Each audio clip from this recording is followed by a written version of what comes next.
Good morning.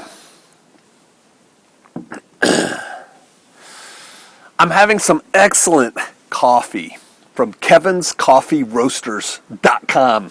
He sent it to me. He sent me actually a couple different kinds. This is the Colombian Supremo. It's delicious. I actually did a little montage that I'm going to put on YouTube, quite frankly, so more people see it. That'll be up whenever my next YouTube video goes up. So let's talk about that. What I talked about on my YouTube video today was Shofar Mountain. I'll probably title it something like Shofar Mountain 3.0 or something, you know, where Shofar Mountain is, where we're going. And so no need to rehash that here. And again, that video on YouTube will come out in a day or so. But I'm thinking I might write a book on communities, intentional communities, teams, the tribe, you know, themes I kind of talk about a lot. And let's explore this a little bit. Us. Because, you know, you could tell me something that I end up putting in the book, right? I call it the bonanza model. Right? There's lots of models for forming a community, and there's lots of pluses and minuses. You know, one of the hardest things, I think the two hardest things for forming a community, an intentional community, if you will, is obtaining financing the land. How's that going to work? And then with that comes in, how do you finance and run the community, right? There's many different ways to do that. But that's one. And then number two is the heart of the people. Excuse me, to to actually live in community, to want to live in community. And that's a difficult thing.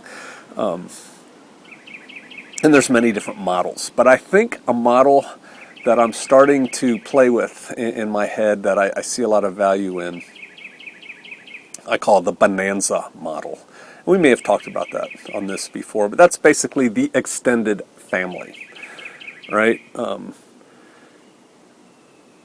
Think about finances. Typically, people who are older have accrued more in terms of land and housing and things like that, right? They've worked their whole life. We're assuming here. Right? They worked their whole life and they have assets, and they want to bequeath these assets to their children anyway, right? And amongst those assets could be land, property, housing, things like that. And if one has a family with, 2, 3, 4, 5, 6 kids, and then they grow up, and they get married, and then they have children, wouldn't it be sweet? Wouldn't it be nice?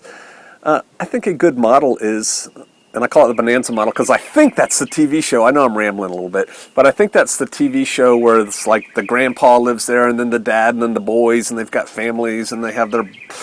I haven't seen it forever. I should probably go watch it again. But they all live on a big ranch, right? It's basically an extended family. Well, not the one with Little Joe, stuff like that. But I think with an extended family, that could work as a community thing. Everybody already understands the hierarchy, where it's going. The finances are all fairly easy to do. Right there. People understand each other. Hopefully they're of the same mind, right? If they grew up in the same house, they should be. And I think this might be an interesting way to go. And then if you could picture, this family's community, if you will, this family's chunk of land, right over here's another extended family. I'm talking like grandparents, parents, kids, 3 or 4 generations of people living like family. And you have several of those. I think you're starting to get into a tribal kind of, and then those family units are linked. Probably by, I know this will irritate some of y'all, but probably by religion, right? They probably attend a similar church. I don't know how else you would link those families together. You might be able to just link them out of common interest, right? Maybe. But usually you need something pretty big to link people together like that, and religion's pretty big for some people.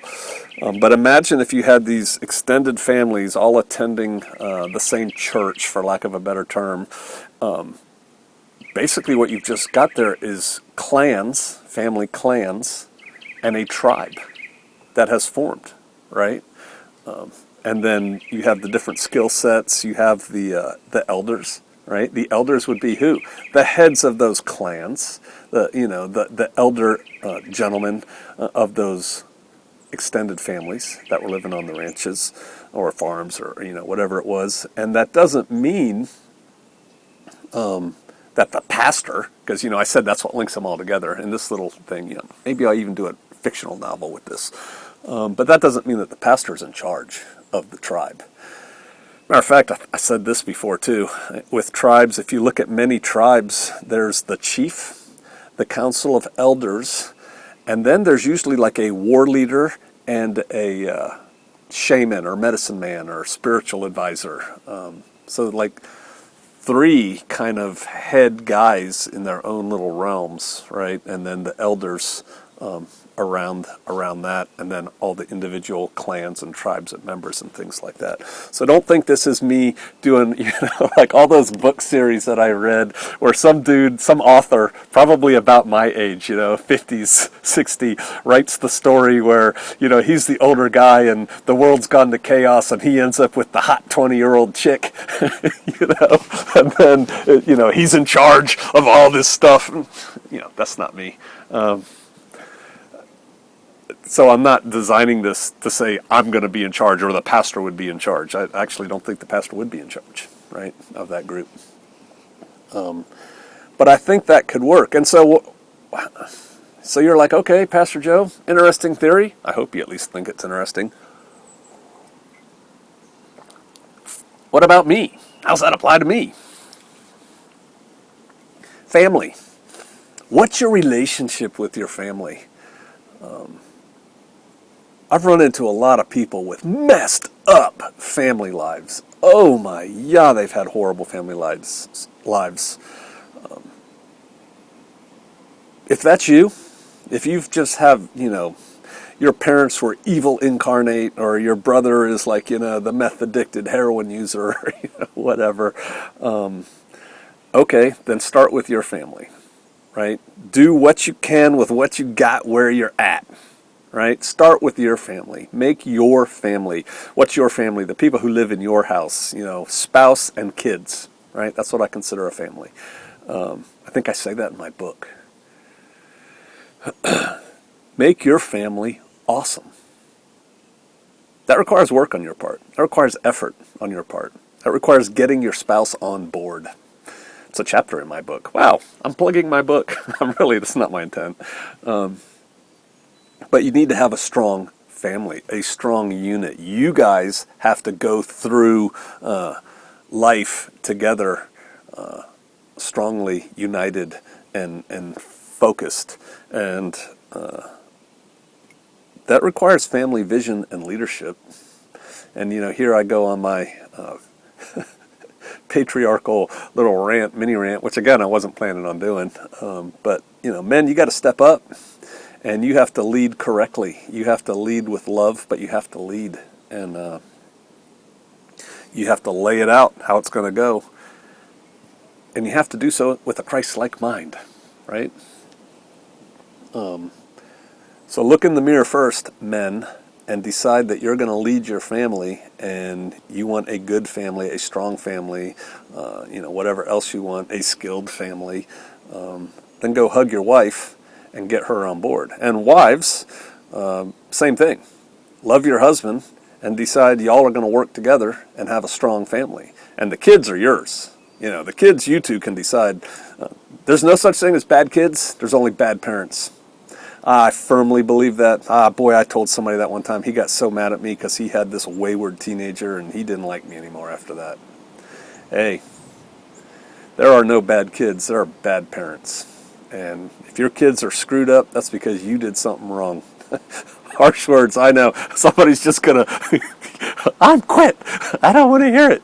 I would just say, go and sin no more. Realize you made mistakes and then try and fix the mistakes you made and don't make those mistakes again with kids. You know what happens to bratty 4-year-old kids? They grow up to be bratty 8 and 10-year-old kids. You know what happens to bratty 8 and 10-year-old kids? They become bratty 16-year-olds with licenses, and they're out there on the road driving.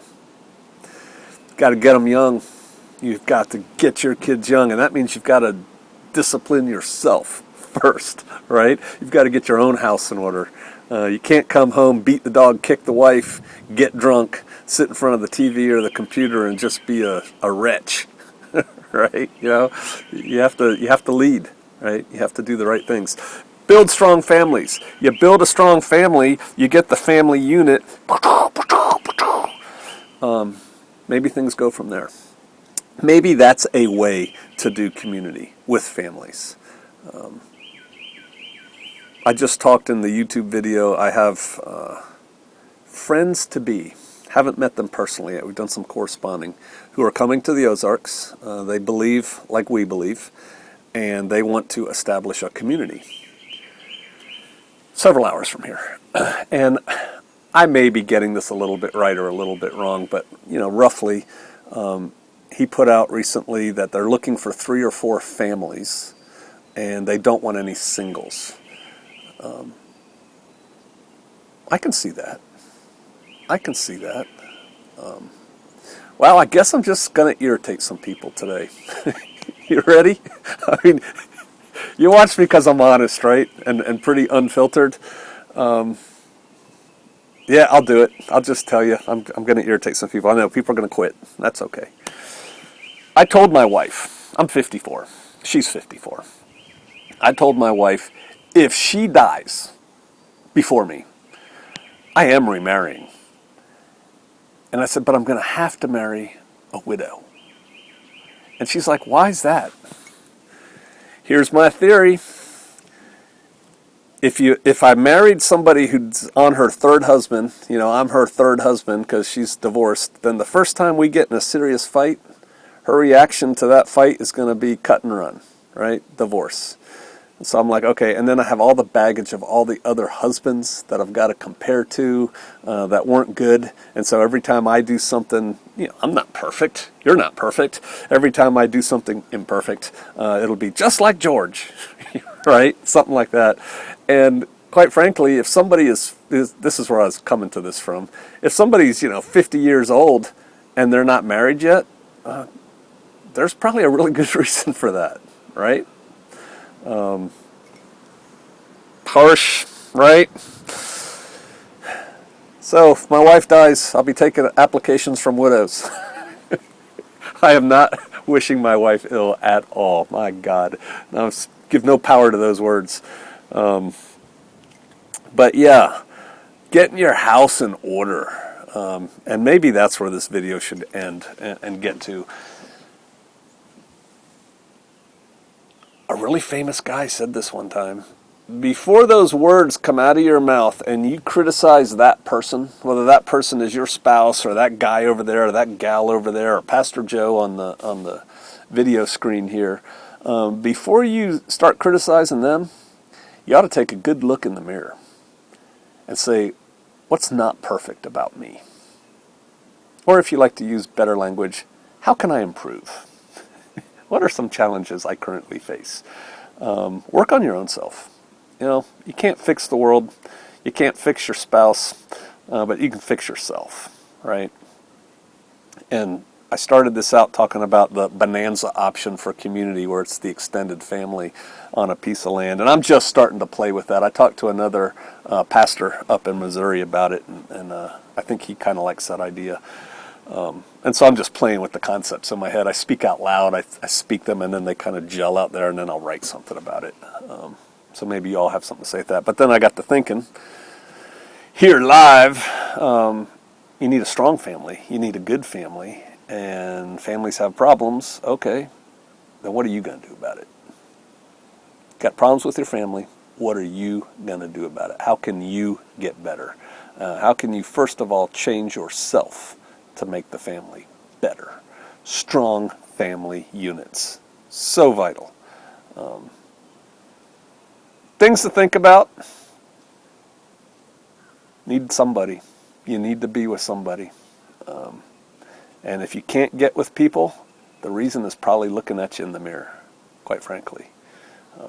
And so I encourage you to work on that, because now you can get away with being alone. Now you can get away with always doing things your own way and not having to put up with all those idiots or whatever you call people. But the time is coming when you're going to need people. And I don't want it to be a shock to you. I want you to have those people. I want you to be one of the people that's in that group that is contributing to that group. So do the best you can with what you got, where you're at, and I'll see you out there.